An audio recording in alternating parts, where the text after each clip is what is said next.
We are anonymous. We track the quiet wars that shape the loud world. We decode the technology, the tactics, and the choices that turn routine patrols into turning points. Tonight, we take you inside a confrontation that moved from a radar blip to fire and silence in under 40 minutes.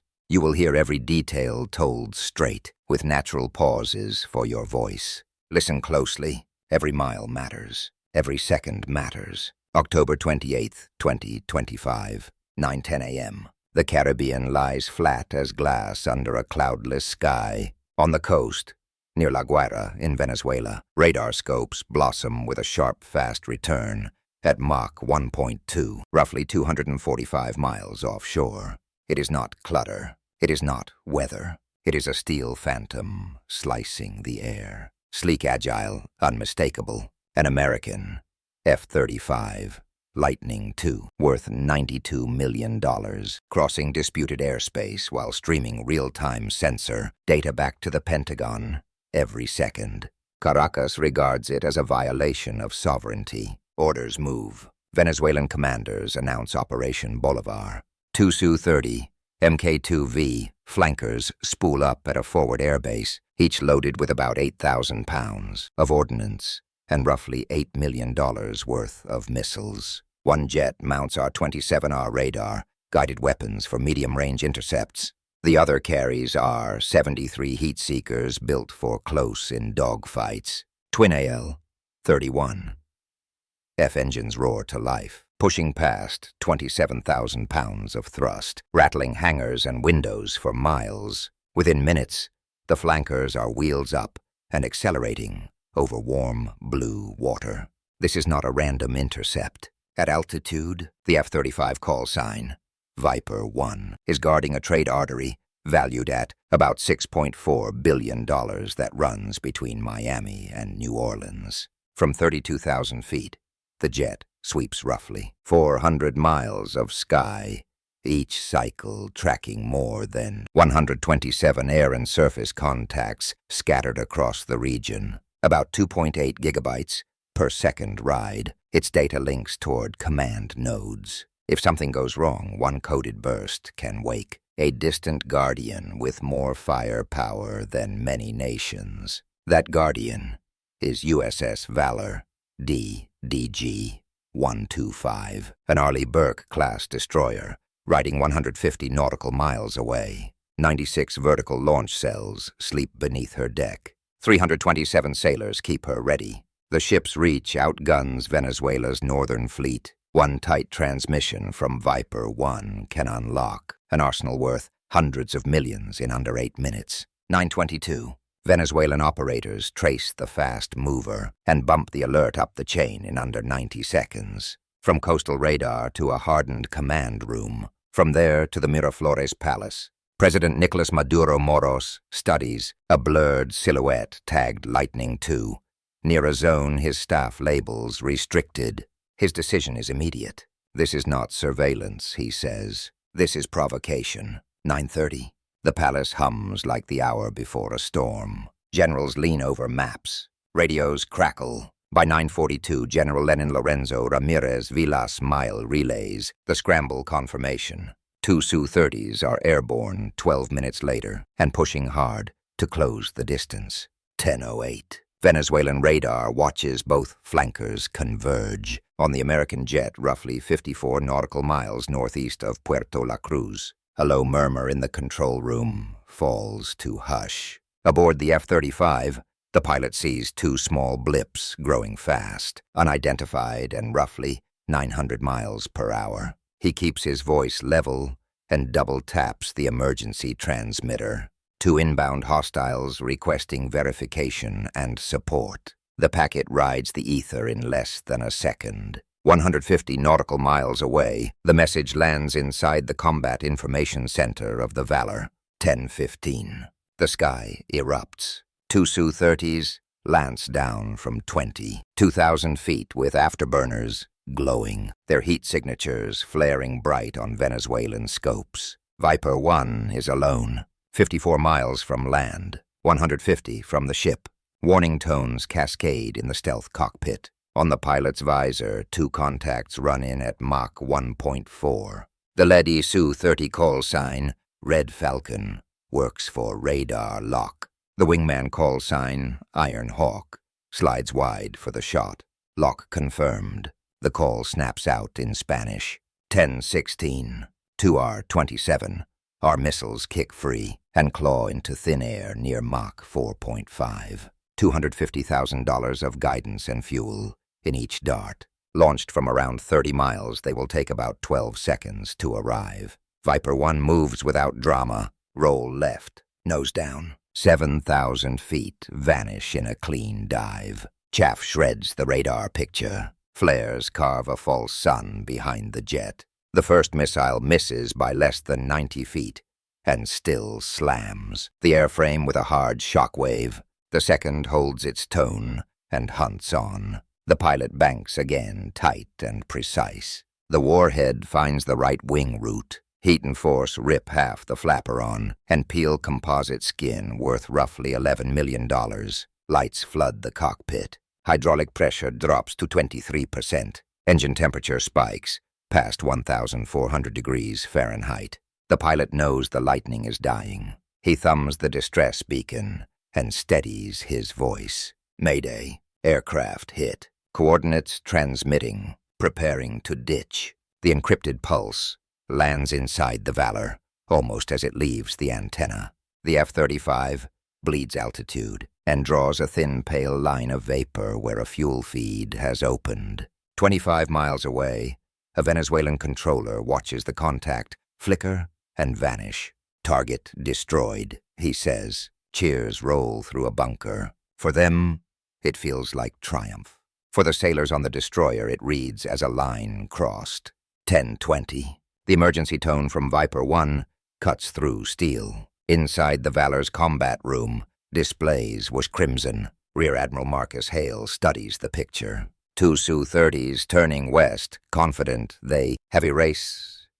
$92 million American jet. He speaks once flat and final. They fired first. Now we finish it. Within 2 minutes, the order is live. Operation Iron reply. Hatches slide. Cold air sweeps hot metal. Target solutions settle. 2 Su-30s, roughly 47 nautical miles from the Venezuelan coast. 10:28. 5 RIM 174. Standard missile. 6 interceptors climb from the deck. Each weighs around 3,300 pounds and hunts near Mach 3.5. The Spy 6 radar paints the sky and feeds guidance. Hundreds of tracks hang on the screen, clean and stable. Inside the flankers, the threat receivers howl. Multiple locks. The lead pilot breaks left. Flares streak and fade. 9G turns bite hard. One jet dives toward the heavier cloud at 28,000 feet. The other tries to climb and stretch the geometry. The missiles do not waver. The first SM-6 detonates 60 feet behind Red Falcon and chews the tail to pieces. A second slams the fuselage at around 2,600 miles per hour and turns metal and fuel into a falling torch. Iron Hawk spits an R-73 on reflex, but guidance dies as jamming noise from the destroyer's electronic warfare suite shreds the picture. The third and fourth, SM-6, ride the trail and close in under 14 seconds. The cockpit blossoms into fire. 2 seconds later, debris rains into the sea. Admiral Hale does not exhale. Strike the nest, he says, north of the fight. 2 FA-18E Super Hornets lift from the deck of USS George Washington, roughly 210 miles away. Each carries HARM anti-radiation weapons and JSO glide munitions. 5 precision warheads in total, enough to blind radar and split concrete in one pass. 10:35.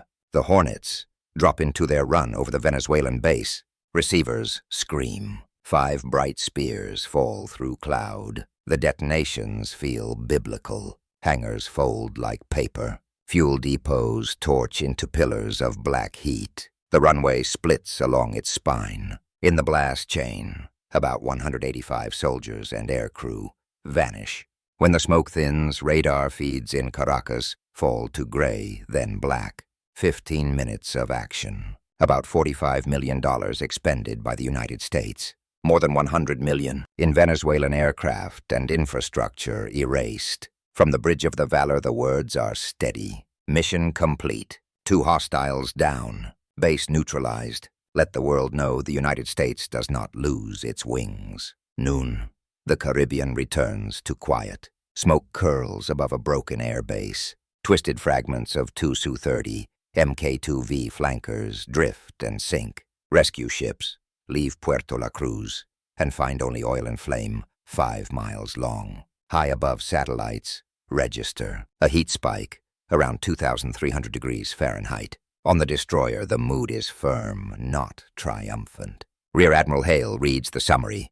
Again, 5 SM-6 shots, 2 Hornets, 5 precision strikes. Around $45 million spent. In exchange, a clear lesson. Air-sea integration works when data links are tight, and timing is ruthless. At 11:56 a.m., a Navy Seahawk locates Viper 1, alive in a life raft. The jet sleeps 3,000 feet down, but the black box carries every Venezuelan radar frequency and targeting signal used that morning. In Washington, the Pentagon confirms the engagement length, 38 minutes, the shortest and most decisive aerial confrontation in the Western Hemisphere since 1989. By evening, headlines run around the world. Venezuelan air base annihilated, 185 dead. Retaliation leaves 2 flankers in ruins. The day American Steel spoke. At the United Nations, diplomats trade careful sentences, but one truth holds. The United States did not fire first. It responded fast and surgical. Dusk spreads across the horizon. Valor steams west, her decks scorched from 10 launches. Sailors move in quiet loops. On the bridge, Marcus Hale watches water that hours earlier burned with fuel and falling wreckage. The strike is over. The consequences are not. Venezuela has lost 2 Su-30s, worth about $100 million, an airbase valued near $350 million, and 185 of its best, all for pride and a misread of silence. The fight lasted less than 40 minutes, yet it shifted the balance of an entire region. In Caracas, grief and disbelief fill the streets. State television goes dark for 12 hours. Morning rhetoric echoes by night among broken hangars and torn asphalt. Analysts across time zones replay the sequence frame by frame and give it a name. The day technology crushed tradition. On the Valor, the radar sweeps on not to find enemies, but to gather lessons. Power, the Admiral murmurs, is not how loud you roar, but how calm you strike. The bridge crew writes it down. The message is sealed for history. Now take one step back and read the logic like a professional. The missile that left the destroyer is a flexible interceptor that can reach fast aircraft at long range, strike hardened targets at sea, and help in terminal defense against certain ballistic threats. Fired from a networked ship, it turns a patch of ocean into a sudden no-fly zone that appears without warning and leaves no footprint. The radar that feeds those shots runs modular arrays and sees far. It tracks hundreds of objects and keeps the picture clean when decoys and clutter try to muddy the scene. Electronic warfare is the third edge. The ship's suite does more than listen. It bruises, sensors bends, seekers, and carves holes in the picture inside another cockpit. A heat seeker is lethal when it sees clearly and fragile when the air screams with engineered noise. Break a lock for 2 seconds, and you hand a doomed target a chance to live.